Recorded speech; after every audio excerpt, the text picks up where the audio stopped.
Hi and welcome to another video from Alex Does DIY. My name is Alex. We're back in the bus today. Hopefully this video is going to be a little bit more in focus compared to the last video.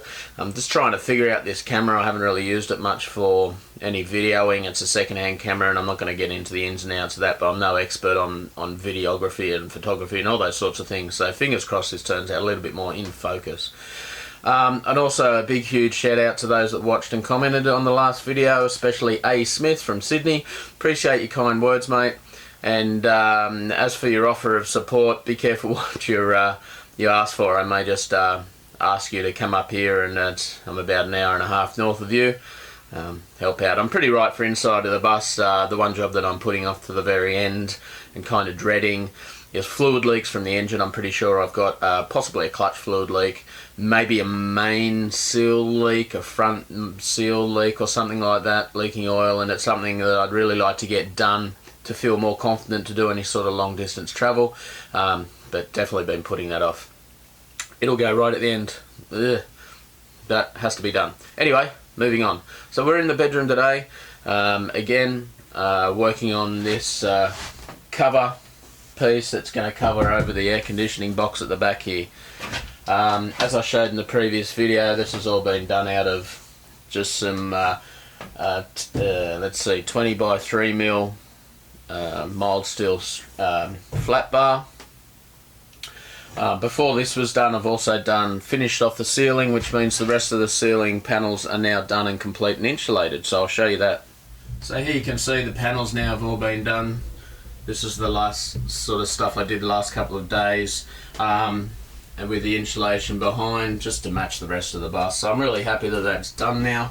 It just leaves this cover piece here to work on, which is what I've been doing up until now and what I'll be continuing on today. So you can see here the job for today, and I've done this lower piece. The next is to put these, I've made these support pieces here that go around. There's another one there, or two there, and another one there, but they're yet to be welded on to there.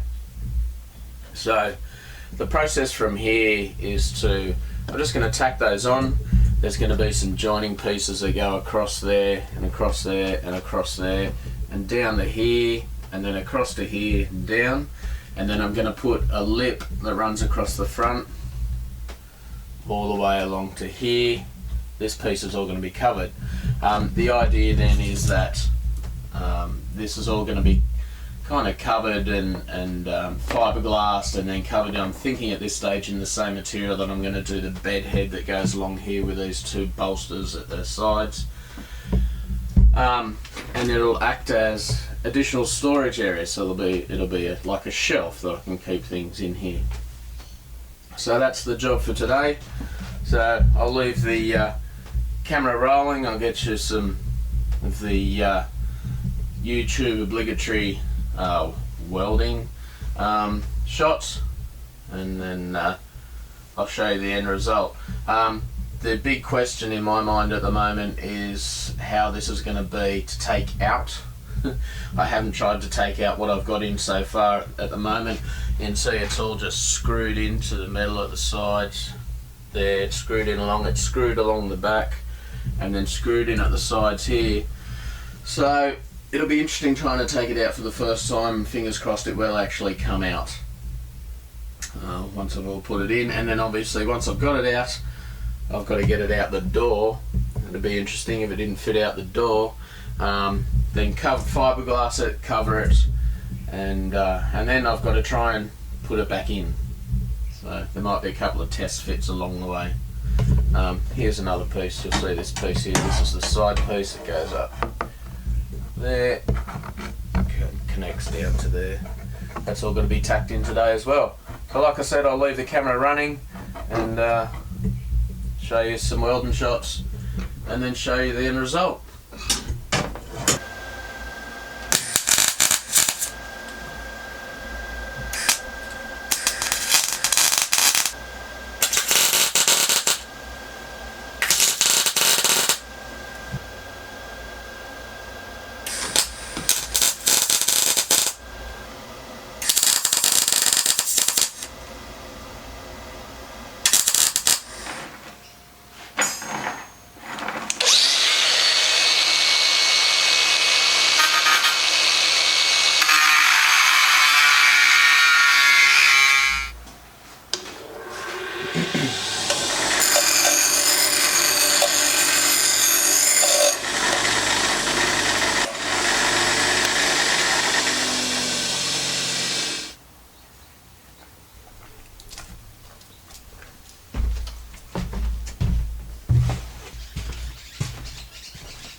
Alright, so I'm done for today.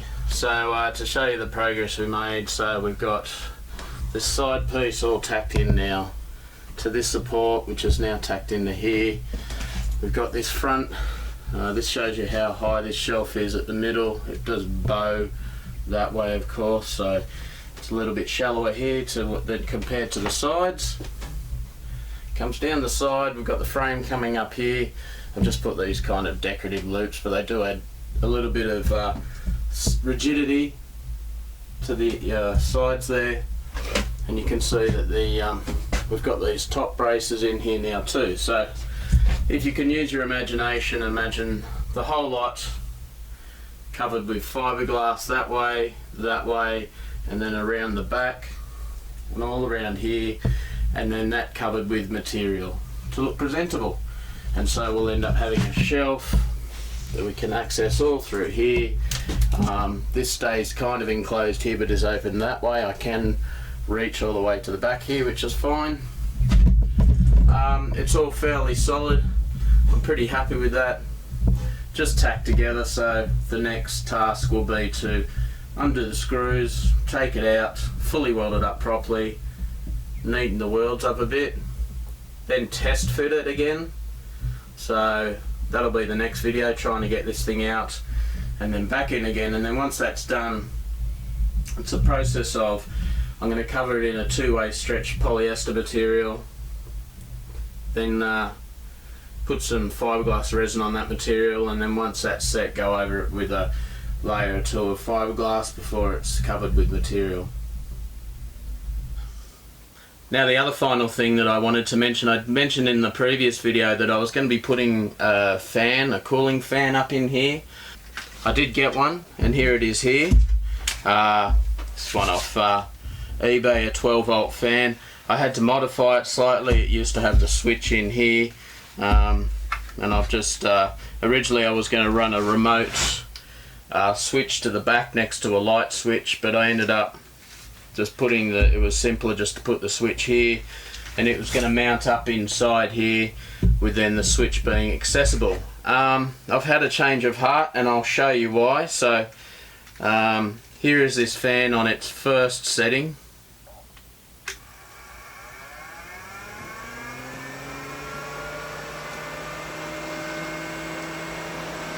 So as you can hear, it's freaking noisy as hell, and I'm just not quite sure that I want that directly above my head when I'm trying to sleep. Some of the noise would be absorbed once it's enclosed, I'm sure, but it's still a little bit noisy. It blows a good amount of air. I tried everything I could to get it to go a bit quieter, obviously removing the back. I also drilled a hole in the back of the spindle here and put some lubricant in there. That didn't really make a hell of a lot of difference. And of course, as you go higher in fan speed, it just gets noisier and noisier, which is just ridiculous. So, you know, as much as I did a eBay search for a quiet fan, you get what you pay for, I guess. So I've had a change of heart. I'm not going to use this. I'm planning on this stage of getting some smaller caravan fans, which are ridiculously expensive for what they are. Many times what you would pay for a house fan, many times what I paid for this, but it's a necessary evil, unfortunately. So that I'm thinking you can get small oscillating fans, and I'll put, you know, sort of one here and one on the other corner, and that'll do enough, I think. Anyway. So that's the end of today's video. I hope you like it. I really hope that the quality of the footage is better. Of course, I haven't seen it yet. I'll probably obviously see it a little bit before you. Yeah, it's a little bit more progress made. Just do a little bit every day and we'll get there eventually. Thanks again for watching. Thanks for your support. If you like the video, please smash that like button. Please subscribe. Please share. I really want to try and work on building this channel this year and into the following years. And yeah, I just hope you enjoy the content. Cheers.